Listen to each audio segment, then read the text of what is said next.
హర్షవర్ధన్ గుండె ధైర్యాన్ని నుంచి మనం పిల్లలకి పాఠాలు చెప్పాలి, కథలు కాదండి, పాఠాలే చెప్పాలి. ఎందుకు అంటే ఫస్ట్ తన మీద డిపెండెంట్ ఫ్యాక్టర్స్ ఎన్ని ఉన్నాయో క్యాలిక్యులేట్ చేసుకున్నాడు. ఎమోషనల్ డిపెండెన్సీ ఎవరెవరికి ఉందో క్యాలిక్యులేట్ చేసుకున్నాడు. ఫస్ట్ భార్యకి డైవర్స్ తీసేసుకోమని ప్రపోజల్ పెట్టాడు.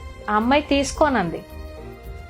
తీసుకోనంది. అయినా కూడా కన్విన్స్ చేసి, ఎందుకు అంటే నేను లేకపోతే నా మీద ఆధారపడిన నా భార్య అలా ఉండిపోకూడదు అని ఫస్ట్ డెసిషన్ భార్యకి విడాకులు తీసేసుకుని ఇంకొక లైఫ్ సెటిల్మెంట్ చేయాలని.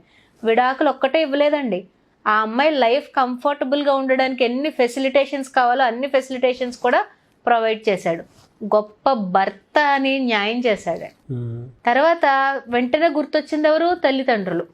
నేను ఇక్కడ ఆస్ట్రేలియాలో ఒకవేళ చనిపోతే నా శరీరం దహనం చేసే కార్యక్రమం అంతా నా తల్లిదండ్రుల ఆధీనంలో జరగాలి అని చెప్పి ప్రాణం పోయాక కూడా బాడీ ఇండియాకి ఎలాగా తీసుకువెళ్ళాలి అనేది ఒక స్కిమాటిక్గా ఒక ప్లాన్ వేసేసుకుని ప్రీ ప్లాన్డ్గా ఉన్నాడు.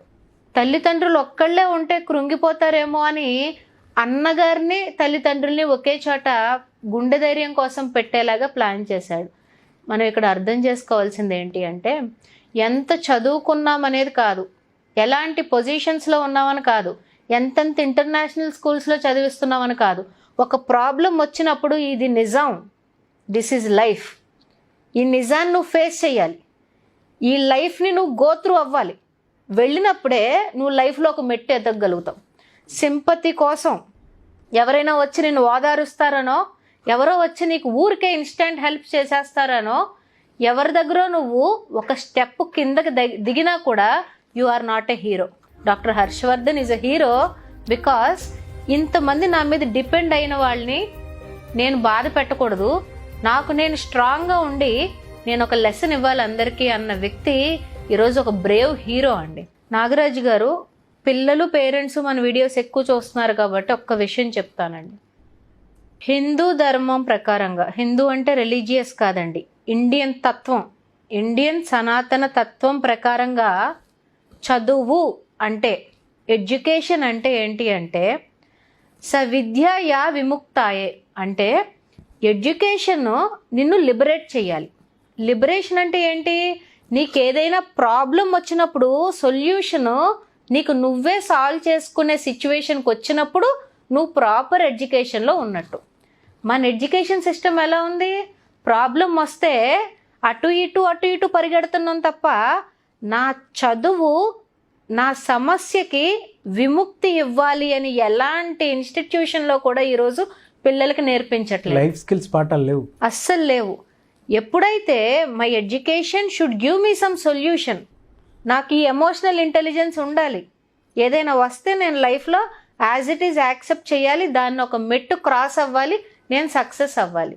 ఈరోజు ప్రపంచంలో టాప్ 1% సక్సెస్ఫుల్ పీపుల్ ఎవరినన్నా తీసుకోండి, ఏదో ఒక లైఫ్ అడ్వర్సిటీని దాటుకుని రాబట్టే అక్కడికి వెళ్ళారు.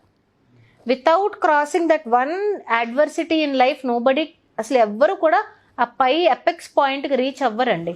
మరి ఈరోజు పిల్లలకి మనమే నువ్వు కష్టపడిపోతావు, అది చెయ్యొద్దు, నీకు వద్దమ్మా, నువ్వు అంత భరించలేవు అని మనమే వాళ్ళు వీక్ చేసేసి వాళ్ళకి ఎక్కడో ప్రతిదీ కూడా మనము ఈ వడ్డించిన ఇస్తర్లాగా మనమే పెట్టేస్తూ ఉంటే where will they find what life is? అంటే పక్కోడితో గొడవ అయితే అమ్మ నాన్న ఎంటర్ అయిపోతారు, టీచర్తో ప్రాబ్లం వస్తే అమ్మ నాన్న ఎంటర్ అయిపోతారు. ప్రతిదానికి కూడా వెనకాల సపోర్టింగ్ క్యారెక్టర్ ఆర్టిస్ట్ లాగా వచ్చేస్తే తన ప్రాబ్లమ్ని తను ఎలా ఎదుర్కొంటాడు? పడతాడు, లెగుస్తాడు, ఫైట్లోకి వెళ్తాడు, వాళ్ళు రాజీ పడతారు, కాన్ఫ్లిక్ట్ రెసొల్యూషన్ వాళ్ళు తీసుకుంటారు, ఏదో ఒక డెసిషన్ మేకింగ్ తను చేసుకుంటాడు. అలాంటి ఒక లిబరేషన్ మనం పిల్లలకి ఇవ్వకుండా ఈరోజు ఎడ్యుకేషన్ సిస్టమ్ ద్వారాను లైఫ్ స్కిల్స్ అనేది WHO రికమెండ్ చేసిందే కానీ ఎలాంటి ఎడ్యుకేషనల్ ఇన్స్టిట్యూషన్లో కూడా ఫుల్ ప్లెడ్జెడ్గా పిల్లలకు అనేది ఇవ్వట్లేదు. వెరీ రేర్ అండి. ఎందుకంటే ముందర టీచర్స్కి కానీ పేరెంట్స్కి కానీ అవేర్నెస్ ఉండాలి కదా.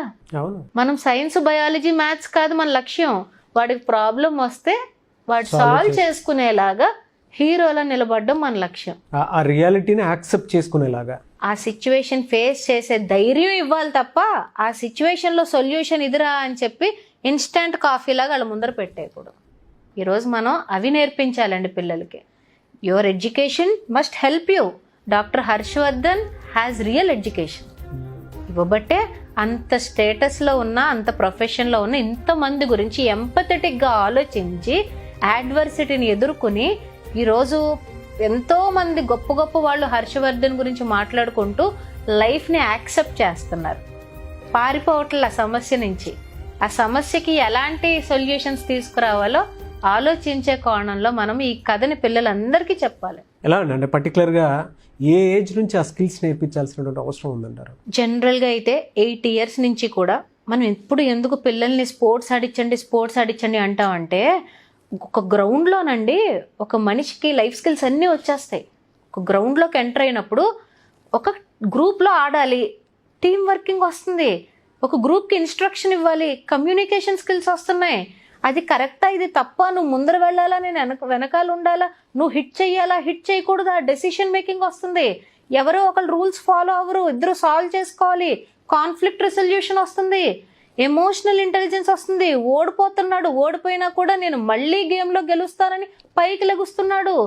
ఎన్ని స్కిల్స్ మనకి ఆ గ్రౌండ్లోనే దొరుకుతాయండి. అందుకని 4th class 5th class నుంచి కూడా పిల్లల్ని పక్కాగా ఒక లైఫ్ స్కిల్స్ అనేవి బాగా డెవలప్ అవ్వాలి అంటే ఎయిదర్ లైఫ్ స్కిల్స్ మీద ఫోకస్ చేస్తున్న మంచి స్కూల్లో అయినా పెట్టాలి, లేకుంటే ఈ స్కూలు ట్యూషన్లు అవన్నీ పక్కకు పెట్టేసి 1 గంట మట్టిలో ఆట ఆడుకోమని వదిలేయాలి. ఆ ఆటల్లోకి మీరు వెళ్ళకండి దయచేసి. కొట్టుకుంటారో, తిట్టుకుంటారో, విన్ అవుతారో, వస్తారో వాళ్ళ ఇష్టం. Let them learn and come back.